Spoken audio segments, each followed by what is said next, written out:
Espírito. Diga, o outro Espírito.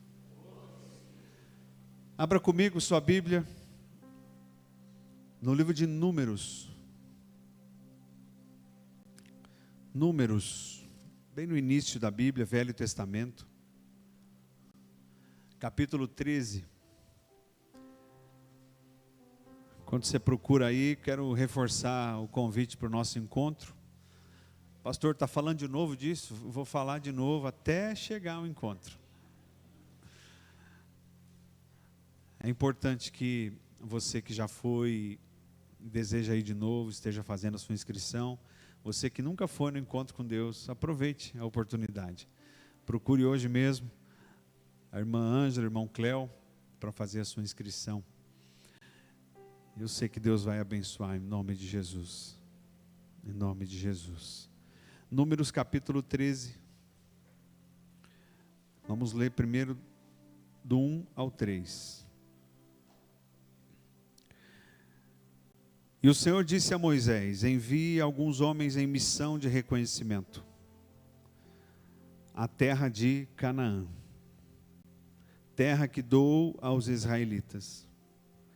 Envie um líder de cada tribo dos seus antepassados. Assim Moisés os enviou do deserto de Parã, conforme a ordem do Senhor. Amém. Feche teus olhos um pouquinho. Pai, em nome de Jesus, nós sabemos que o Senhor tem algo para falar conosco nesta noite. Sabemos que não estamos aqui senão para aprender de Ti. E eu sei também, Pai, que muitos aqui precisam de uma resposta do Senhor, precisam de um sinal do Senhor, precisam crescer e aprender mais. E por isso eu te peço, em nome de Jesus, que ninguém vá embora do jeito que chegou, mas antes que seja tocado pela Tua palavra. Obrigado, Pai, por cada um que aqui chegou. Obrigado por cada coração que agora ora comigo e que está disposto a aprender mais por meio do Teu Espírito, em nome de Jesus. Amém. Amém. Irmãos, quando a gente fala de terra de Canaã, terra que corre leite e mel, nós falamos de uma promessa. Uma promessa que um povo ouviu quando estava preso, cativo. E este povo, ele ouve uma promessa de que Deus os levaria para um lugar que corre leite e mel. Eu não sei se todos aqui gostam de leite e mel, mas quando a gente fala a palavra ou a expressão terra que corre leite e mel, não dá a sensação de um lugar de paz? Um lugar de fartura? Um lugar onde o povo poderia viver em paz, alegre, feliz? Irmãos, a Bíblia ela diz que este povo que estava ali cativo no Egito, ele foi conduzido para fora. Ele foi conduzido para fora por um homem chamado Moisés. E este homem, levantado pelo Senhor, ele leva este povo pelo deserto. E este povo, ele pôde participar de tantos e tantos milagres no decorrer dessa caminhada. O primeiro deles, as 10 pragas, ou os 10 primeiros milagres, as 10 pragas, que foi enviada para o Egito. Depois o grande milagre do Mar Vermelho que se abre e o povo passa pé enxuto.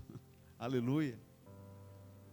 Depois o milagre das codornizes. Antes disso ainda o milagre do maná. O milagre da nuvem. A nuvem que protegia o povo do sol durante o dia e protegia o povo do frio à noite. Durante o dia, a nuvem, ela protegia o arraial, o caminhar do povo, e à noite uma coluna de fogo cuidava deles. Então aquele povo de forma alguma tinha condições de dizer: será que o Senhor está conosco? Não. Eles não tinham por que não afirmar que Deus estava com eles. Você concorda comigo? Amém? Por mais incrédulos que ali no meio pudessem estar, e a Bíblia fala em 600 mil homens. E essa palavra homens é sexo masculino, ou seja, o censo era relacionado somente aos homens. Então, talvez tínhamos ali mais de 1 milhão de pessoas.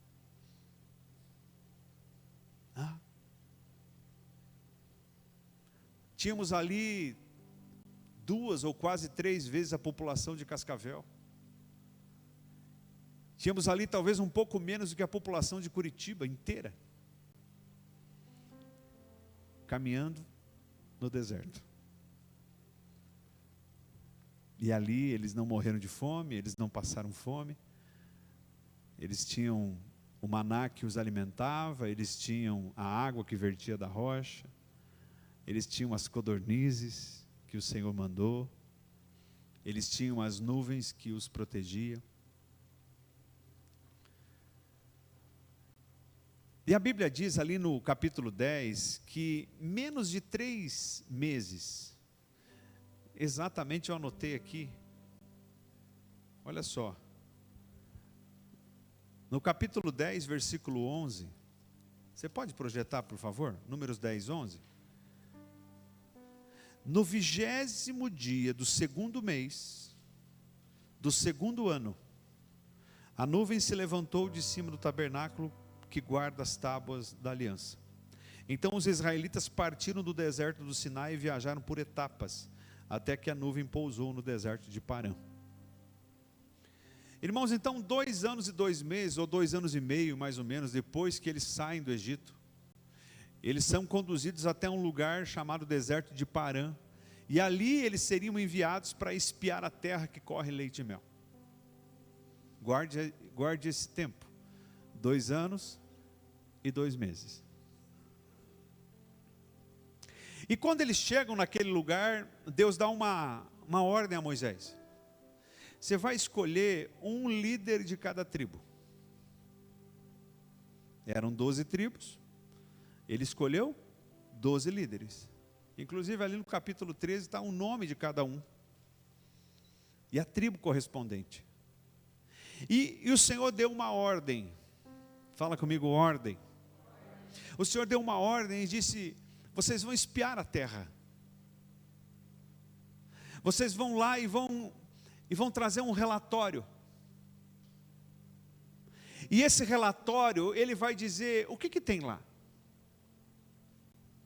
A terra é boa, é fértil, o que está produzindo lá? Existem cidades fortificadas, ou as cidades não são fortificadas? Como é que é o povo que mora lá? Tem exército?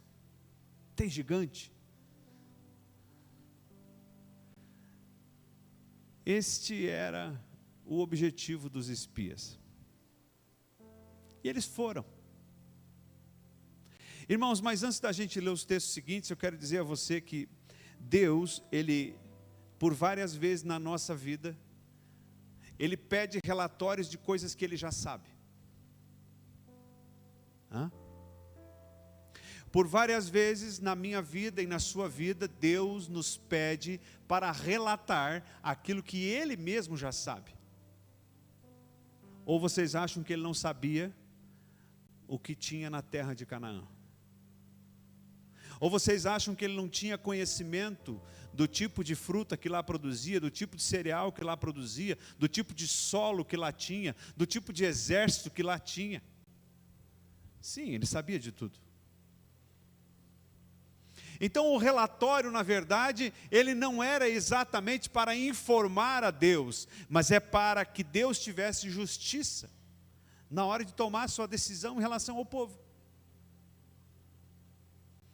E trazendo isso para a nossa vida, para a minha vida e para a sua vida, perceba que muitas vezes os relatórios que nós levamos a Deus, são eles que nos absolvem ou que nos condenam. Muitas vezes são os relatórios que nós levamos a Deus por meio das nossas palavras, das nossas atitudes, das nossas orações. São os relatórios que nos fazem ser grandes ou pequenos, fortes ou fracos, que nos fazem crescer ou então ficarmos ainda mais para trás. Lembre-se, toda vez que nós vamos orar, nós vamos falar com alguém que já sabe de todas as coisas. E às vezes a gente esquece disso. Hoje mesmo aconteceu isso comigo. Eu fui orar ao Senhor e já havia preparado esta mensagem. E eu fui dizer a ele uma coisa que ele já sabia, e imediatamente o Espírito Santo me disse: eu já sei disso.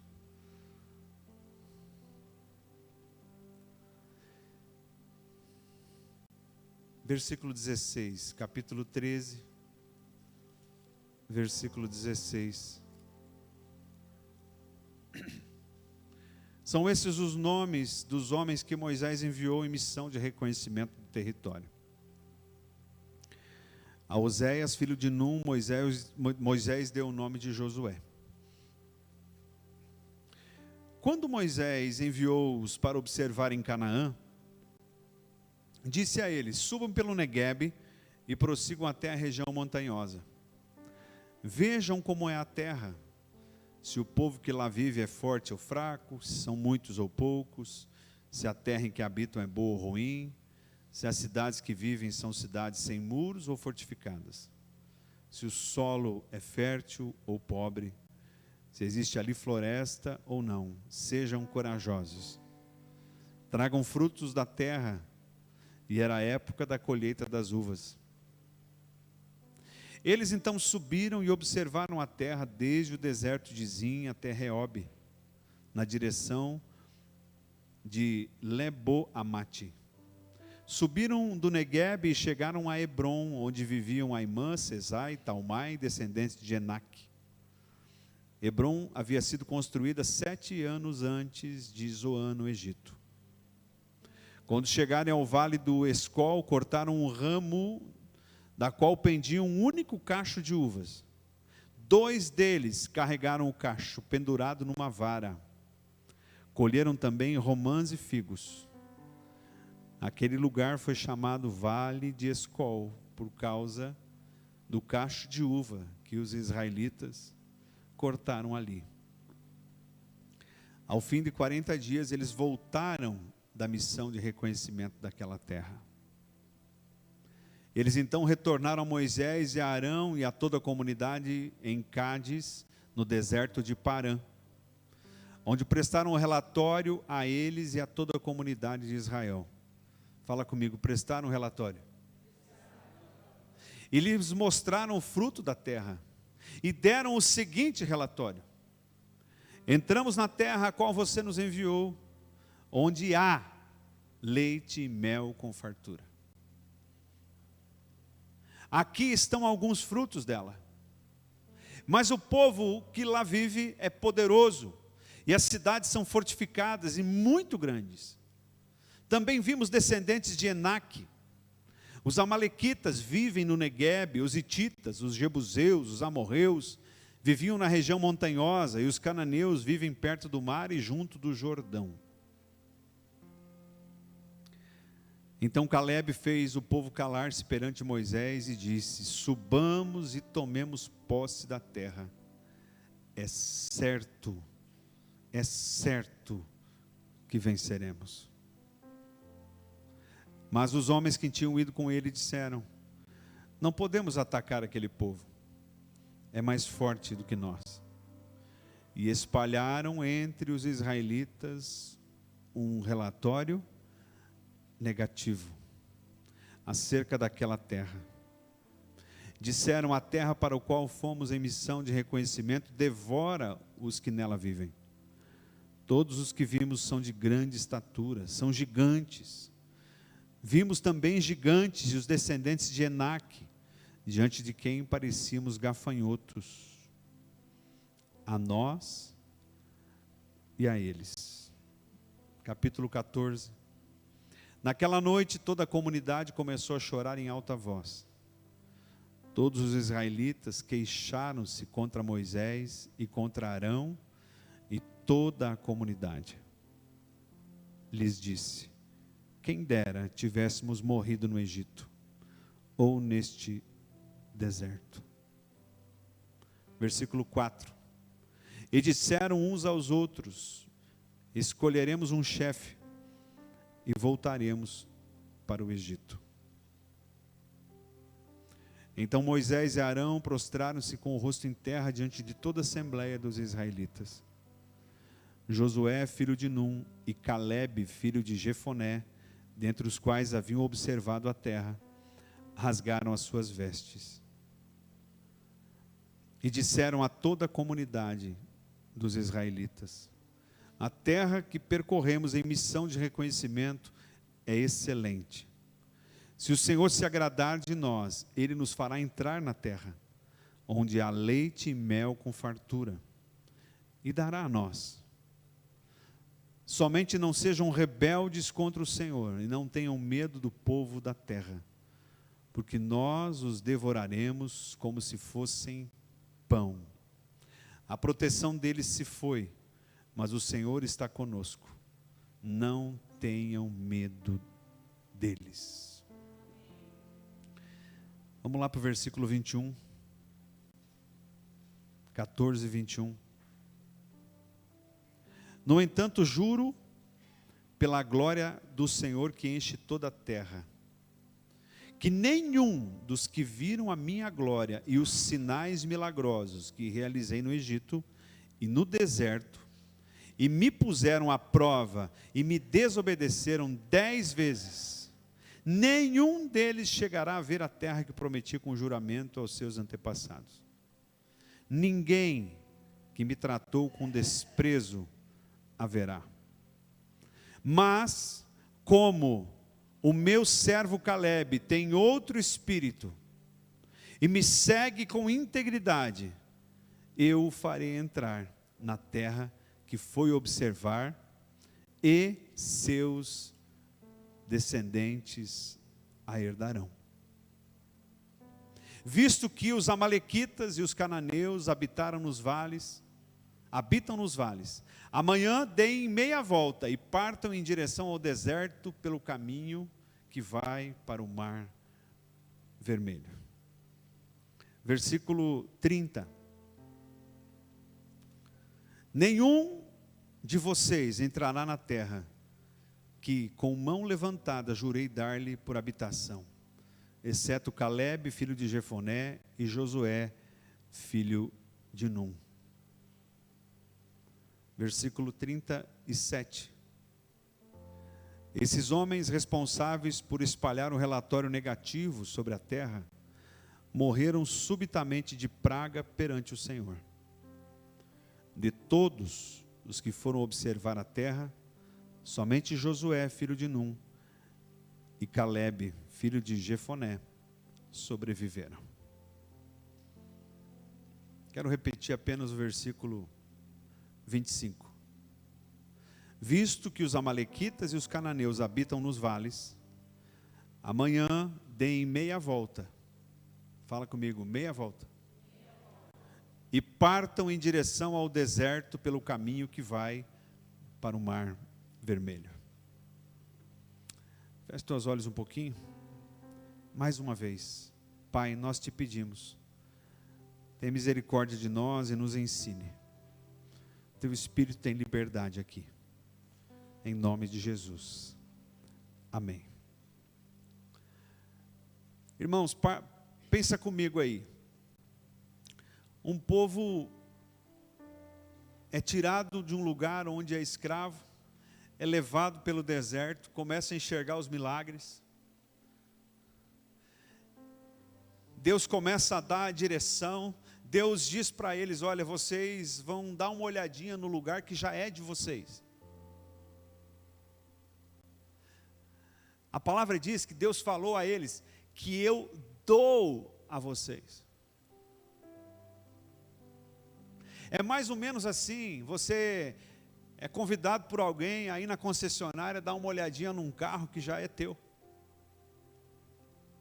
Aí você chega lá, o carro já é teu, porque o dono do carro falou que ele já é teu.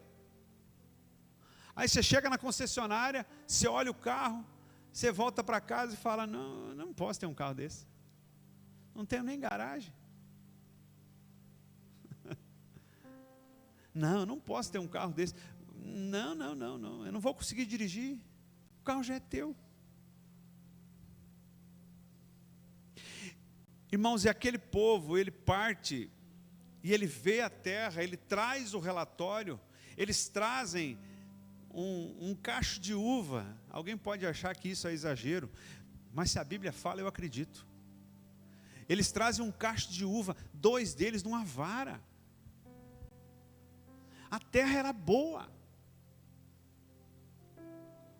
Mas quando eles voltam, 10 deles entregam um relatório negativo. Não só demonstram falta de coragem, como começam a persuadir o povo. E veja o poder que o relatório negativo tem. O que o povo começa a falar? Vamos voltar para o Egito? Vamos levantar um outro comandante? Nós viemos aqui para morrer? 10 falaram mal e persuadiram milhares. O poder de uma manifestação de uma opinião. E o que me chama a atenção aqui, esse último versículo que nós lemos, que Deus, ele, depois de se irar contra eles e prometer que ninguém entraria na terra, inclusive os 10 que trouxeram o relatório negativo morreram instantaneamente. Ele manda o povo dar a volta e voltar para um caminho chamado caminho do Mar Vermelho. Espera aí, por onde que eles passaram quando saíram do Egito? Pelo mar? Eles caminharam 2 anos e 2 meses.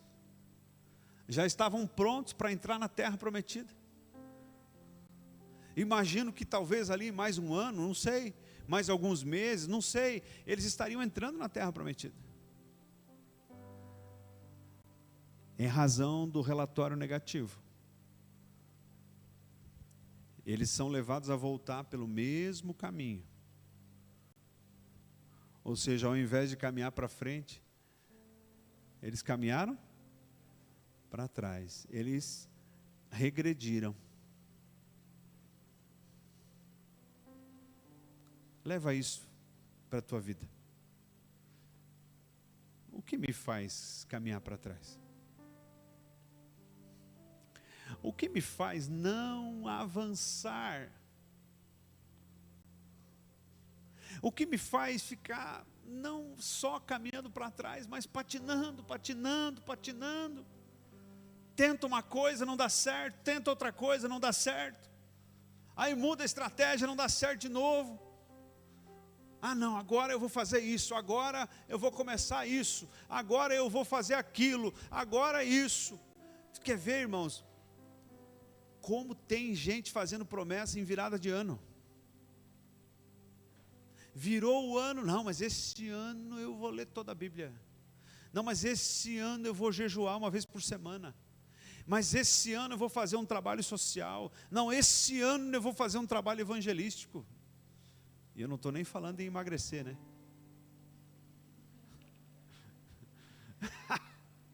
Esse ano eu vou emagrecer. Quando vê, termina o ano mais gordo do que o outro ano. Estou brincando, tá? Irmãos, o que me faz estagnar ou andar para trás é o relatório negativo que eu levo. O que me faz estagnar ou andar para trás ou ficar patinando, são as coisas que saem da minha boca. A Bíblia é muito clara, Jesus mesmo falou, o que contamina o homem não é o que, mas o que sai. Então, por várias vezes, o relatório que eu levo ao meu coração não é um relatório que eu deveria estar levando. Bom, mas, pastor, então você veio aqui nesta noite para dizer que nós todos estamos errados? Não, não é isso. Eu vim aqui trazer uma palavra de esperança para todos nós. Sabe por quê, irmãos? Porque nós vivemos um tempo, e você sabe disso, nós vivemos um tempo chamado tempo da graça. E se você não sabe, graça é o favor imerecido. Ou seja, é algo que Deus derrama sobre mim e sobre você, que nós não merecemos. Isso é graça. E é esse tempo que nós vivemos. É o tempo da graça que nós vivemos. Então, esse tempo da graça nos leva a entender que Deus, Ele quer falar conosco hoje. Antes de cometermos, ou de continuarmos cometendo, os erros que cometeram os 10 espias. E para isso, nós precisamos olhar para aqueles que não erraram. Para aqueles que herdaram a terra. Você entende isso? Se eu olho para aqueles que erraram, eu começo a imitar estes homens. Daqui a pouco eu estou dizendo a mesma coisa. Escuta, vamos voltar para o Egito. Vamos levantar um comandante. E vamos voltar. E toma cuidado, porque muitas vezes a gente ora e fala e não imagina que lá na frente vai se cumprir o que a gente pediu.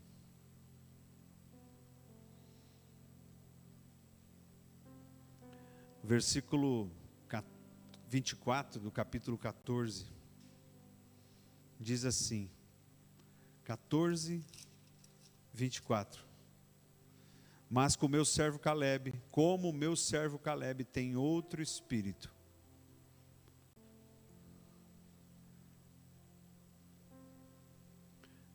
Esse outro espírito que Josué e Caleb tiveram, é o espírito que eu e você precisamos ter. Outro em comparação aos 10. Outro em comparação àqueles que vieram e trouxeram um relatório negativo. O espírito que dominava o coração de Josué e Caleb era outro. Tem alguém que blasfema na tua família? Não responda. Você precisa ter outro espírito. Tem alguém que mente, que você sabe que mente? Você precisa ter outro espírito. Tem alguém que não consegue alinhar o seu caráter? Você precisa ter outro espírito. Tem alguém que não consegue alinhar as coisas, caminhar para frente? Tem alguém que vive dizendo que as coisas não funcionam, reclamando de tudo? Tem alguém que olha para uma pequena dificuldade e já se desespera e acha que não vai conseguir? Você lembra de alguém assim? Sim, você lembra. É preciso ter outro espírito. Irmãos, eu anotei aqui 6 características deste outro espírito que habitava em Josué e Caleb. E eu quero entregar isso para você nesta noite como sugestão de vida. Pega isso para você. Josué e Caleb olharam para a promessa e não para as circunstâncias.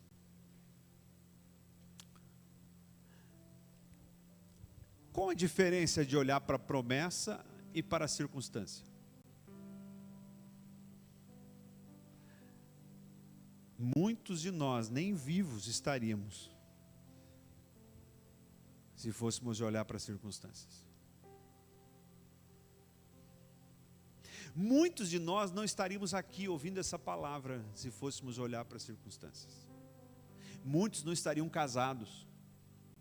Muitos não teriam nem os seus filhos se fosse olhar para as circunstâncias. Talvez outros não teriam o trabalho que têm, a saúde que têm, se fosse olhar para a circunstância. Irmãos, olhem para a promessa. Qual é a promessa, pastor? A promessa é uma terra que corre leite e mel. Então significa que eu nunca mais vou ter dificuldade agora? Irmãos, profeticamente a terra que corre leite e mel está onde? No céu. Agora, se eu quero habitar nessa terra, eu preciso aprender a entregar o relatório certo e não olhar para as circunstâncias que me cercam. Não sei se tu já teve uma experiência, mas muitas vezes Deus usa pessoas para te dar um chacoalhão e para dizer assim: você pode sim, você pode. Vou contar aqui uma experiência que eu tive no ano de 2002, então já faz 22 anos. Naquele tempo, os cursos de mestrado, eles eram muito raros.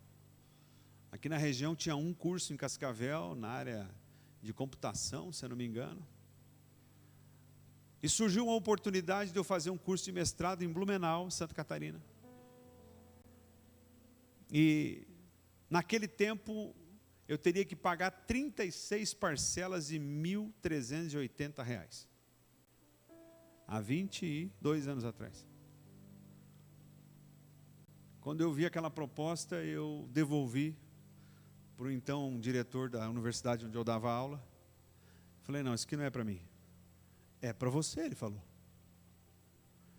Irmão, ele não é uma pessoa que é cristão. Mas hoje eu olho para trás e eu vejo o quanto que aquele homem foi usado por Deus para me direcionar. Eu devolvi para ele e falei: cara, você não está entendendo. Se eu juntar tudo que eu ganho, eu mal e mal consigo pagar essa parcela. Como é que eu vou viver? Ele falou: você vai fazer esse mestrado. E me inscreveu no curso. E eu não conhecia Jesus nesse tempo. Não sabia que Deus fazia milagres. Irmãos, eu concluí o curso. E no final, a minha renda já tinha aumentado a ponto de sobrar mais do que o dobro da parcela. Sabe por que eu estou falando isso? Não estou me referindo a dinheiro. Eu estou me referindo a circunstâncias que às vezes nos jogam para baixo, porque nós esquecemos de olhar para a promessa.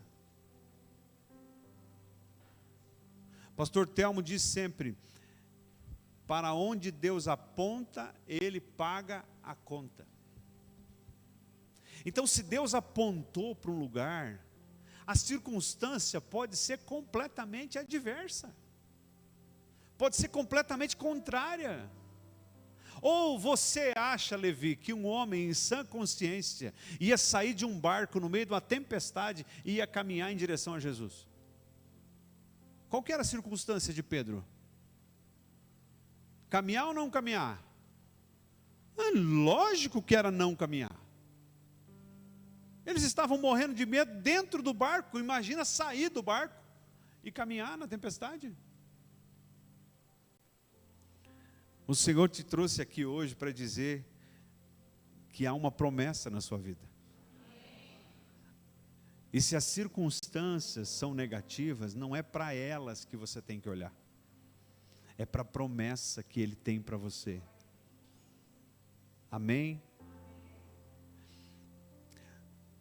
Josué e Caleb não infamaram a terra, mas elogiaram a terra.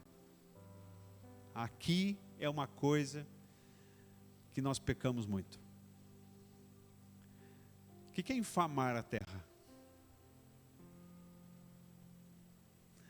Falar mal do lugar.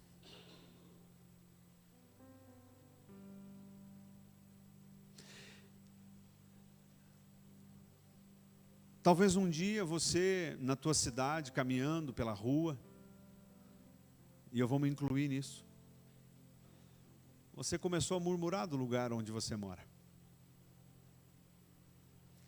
Lugarzinho sem prestância.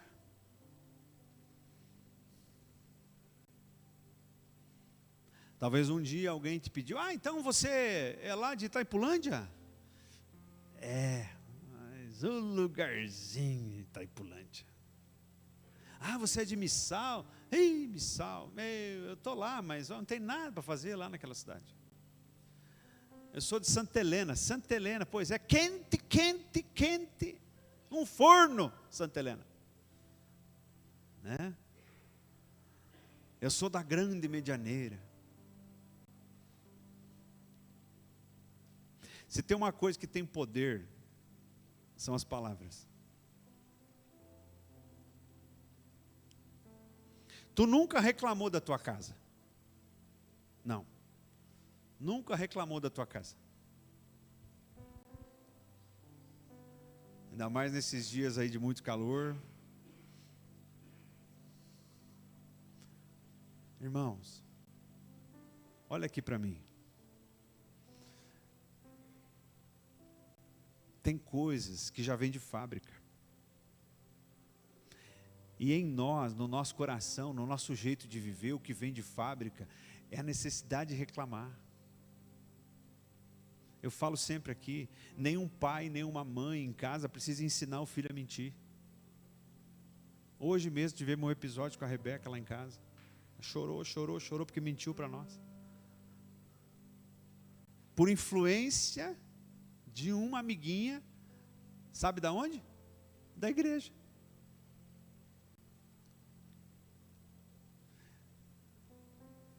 Nós nunca ensinamos ela a fazer isso. De onde é que veio? Veio de fábrica. Veio da origem. É óbvio que a gente ensina, que a gente repreende, que a gente fala para não fazer mais. Mas a nossa luta é para falar a verdade ou para falar mentira? A gente luta para falar a verdade. Fazer de conta é fácil. O que é difícil nesse mundo é falar a verdade. E se tem uma coisa fácil, a gente reclamar das coisas. Reclamar da comida. Reclamar da esposa, do esposo. Fazer comparação. Isso é infamar a terra. É infamar a terra. Maridos, demonstre para os seus filhos o quanto que você é apaixonado pela sua esposa.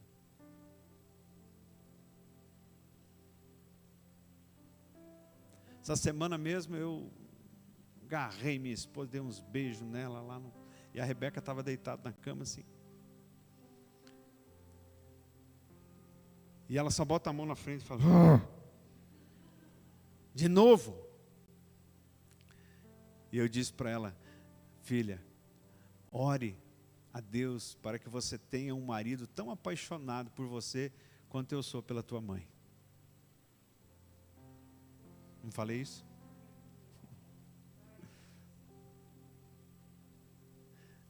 Ai daquele que for o pretendente dela. E você também.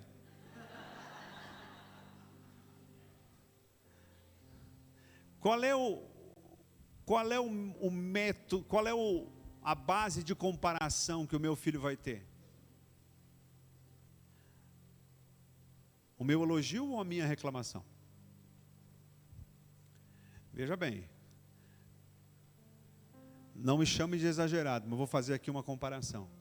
Você mora na tua casa, ela não é grande nem pequena, ela é uma casa. Ela não é aquela casa que você talvez sonhava, mas você tem uma casa.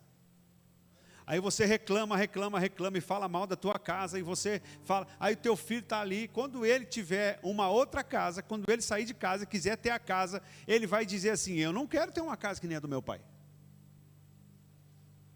Aí ele vai olhar para todas as circunstâncias ao redor, e se ele não conseguir ter uma casa melhor do que aquela casa que o pai dele falou que não prestava, ele se acha um destruído. Então eu começo a gerar um pensamento no coração dos meus filhos, com base na reclamação que eu tenho.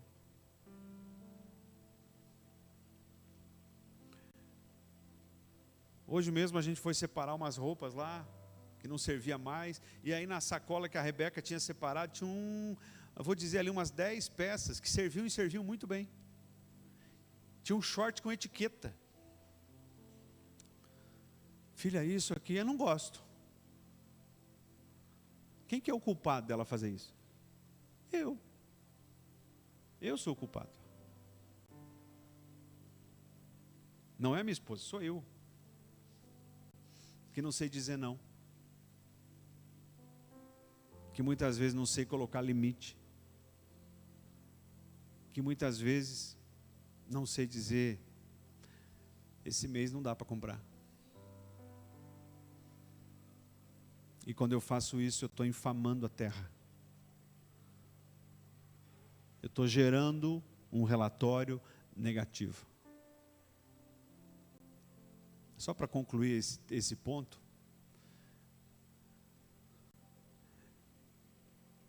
você alguma vez falou a frase, o brasileiro é o brasileiro. No Brasil tudo vira em, tudo acaba em? Você já falou isso. Eu também já. O brasileiro sempre tem um jeitinho. Irmãos, sem perceber, a gente fala essas coisas do lugar onde nós vivemos. Aí a gente vai assistir um filme, tem a bandeira americana. Os americanos. Não. A gente tem que olhar para o lugar onde a gente vive.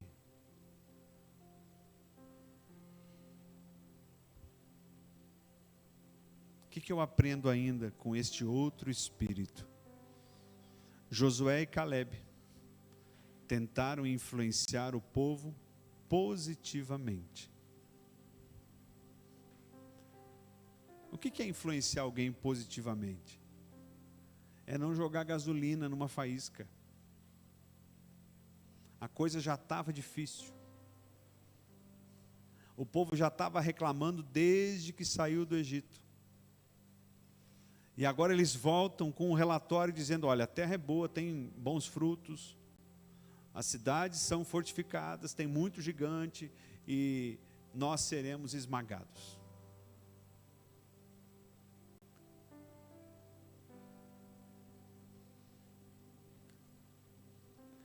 Como é o seu relatório no dia a dia? Como é o meu relatório no dia a dia? Tem professor amigo meu lá da universidade, onde eu trabalho, e no primeiro dia de aula, Arthur, vai começar a tua aula, tu vai ouvir isso lá. No primeiro dia de aula, ele chega na sala e fala assim, vocês estão aqui em 30. 20 vão ficar pelo caminho. 10 vão até conseguir se formar, mas que vai se dar bem apenas 2. Eu já ouvi o professor falando isso na sala. Sabe por que ele fala isso? Porque ele usa um negócio chamado estatística. E a estatística diz que de 30, apenas 10 se formam, e desses 10, apenas 2 são profissionais bem-sucedidos. Agora, quando ele replica isso em sala de aula, qual é o espírito que ele está gerando no coração do aluno?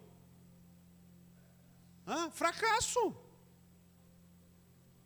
Aí o cara já veio de uma família onde o pai falava que ele era um Zé Ninguém. Ele já veio de uma casa sem amor, sem dedicação. Ele já veio de uma família onde ele nunca ouviu uma palavra de carinho, de respeito. Ele já veio de um lar destruído. Ele já viu o pai e mãe se separar, talvez o pai matar a mãe, sei lá. Aí ele chega na sala de aula, depois que ele consegue entrar na universidade, aí ele ouve do professor dele que ele também está na lista. Você entende o poder disso? Irmão, fuja disso. Fuja do relatório negativo. Quando você não tem coisa boa para falar, o que você tem que fazer? Fecha a matraca. Boca fechada não entra mosquito. Se a gente não sabe o que falar, melhor não falar. Você não tem que ficar dando opinião em tudo. Josué e Calebe, agora escute isso. Eu me lembro de Davi quando eu falo isso. Josué e Calebe compararam o inimigo com Deus e não com eles. Josué e Calebe compararam os inimigos com Deus e não com eles. Lembra de Davi? Davi, quando foi enfrentar o gigante Golias, ele diz assim: você vem contra mim com lança, com escudo, com capacete, bem armado, mas eu vou contra ti em nome do Senhor dos Exércitos.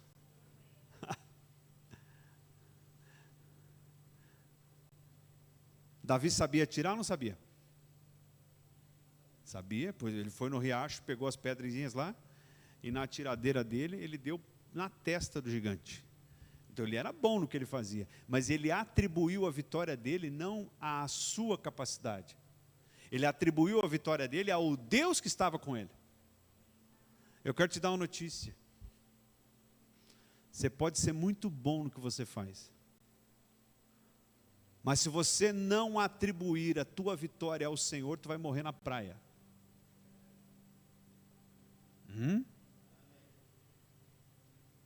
É isso que a gente precisa fazer. Comparar os inimigos com o Deus que nós servimos. E não comigo. Não com a nossa circunstância. Josué e Calebe foram submissos à liderança de Moisés. Aqui, irmãos. Vocês acham que eles gostavam de tudo que Moisés falava? Fala comigo, é claro que não. Pois eles não gostavam de tudo, eu tenho certeza.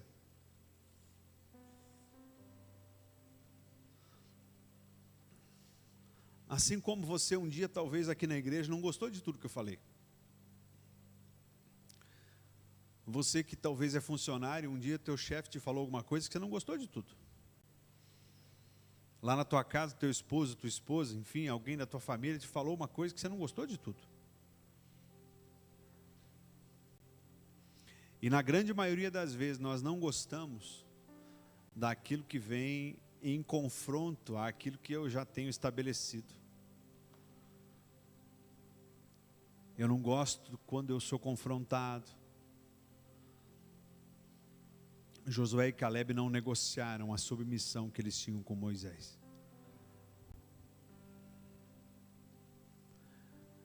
Existem coisas que precisam ser inegociáveis também na nossa vida.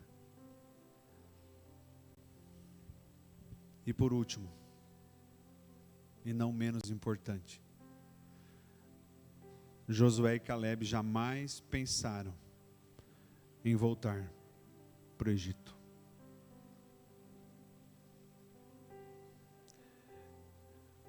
O Egito significa um lugar de prisão. O Egito significa um lugar de humilhação. O Egito significa um lugar de morte. O Egito, talvez hoje significaria o mundo. Hoje nós estamos vendo uma postagem na rede social de uma pessoa que caminhou conosco por muitos anos e está completamente perdida.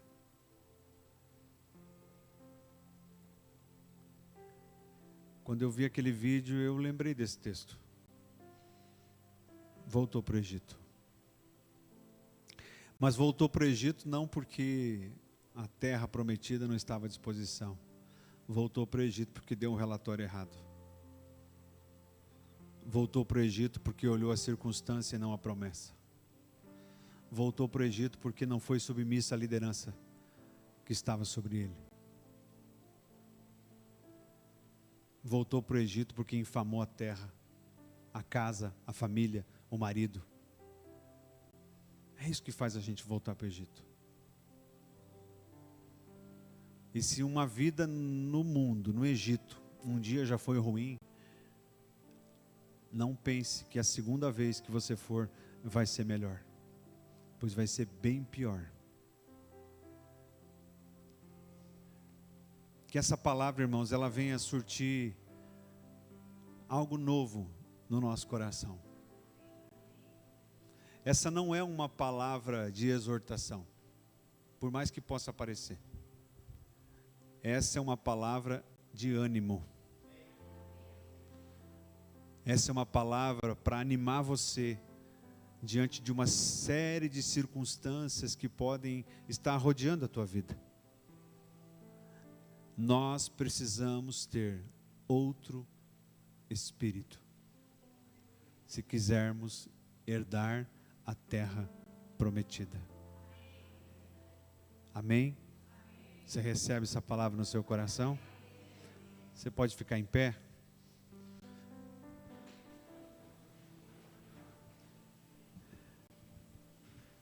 Irmãos, aquilo que era para durar menos de 3 anos, durou 40 anos.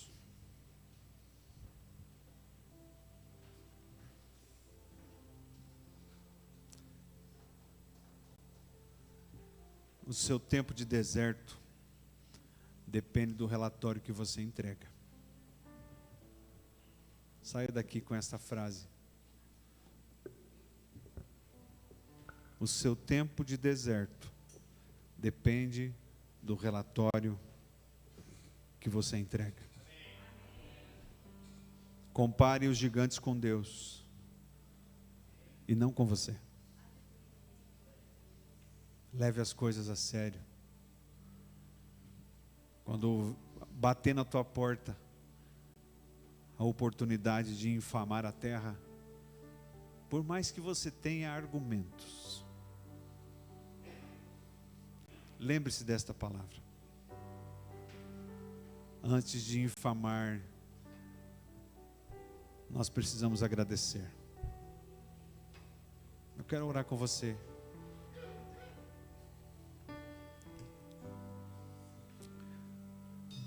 Não sei o que Deus disse, o que Deus falou no teu coração nesta noite.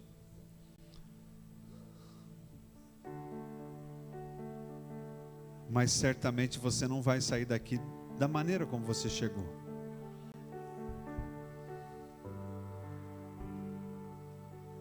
No meu servo Caleb, há outro espírito. O Senhor está dizendo isso para você hoje. Ou Ele gostaria de dizer isso para você. Neste meu filho, nesta minha filha, há outro espírito.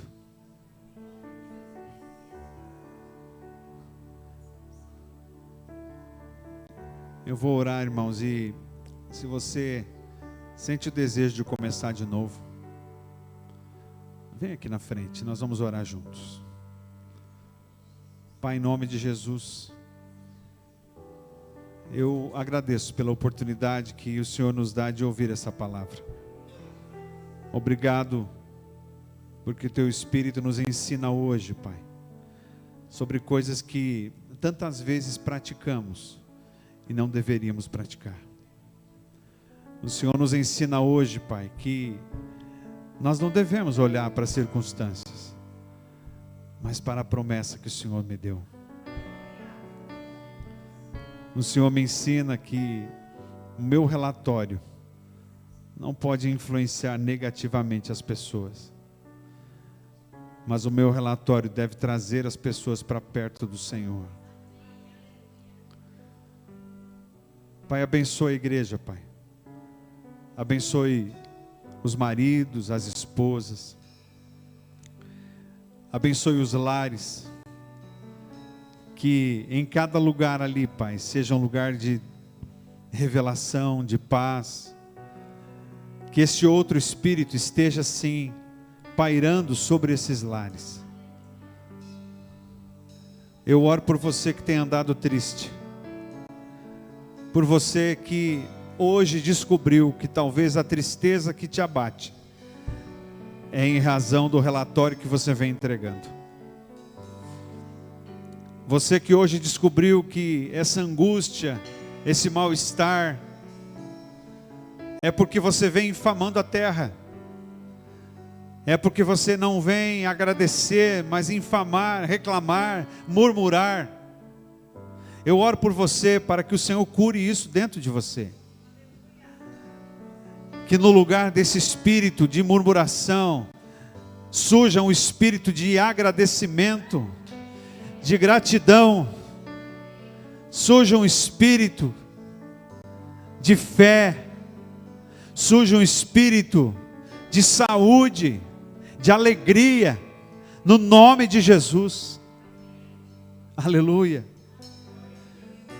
Pai, começa a escrever um novo tempo, uma nova história na vida dessas pessoas.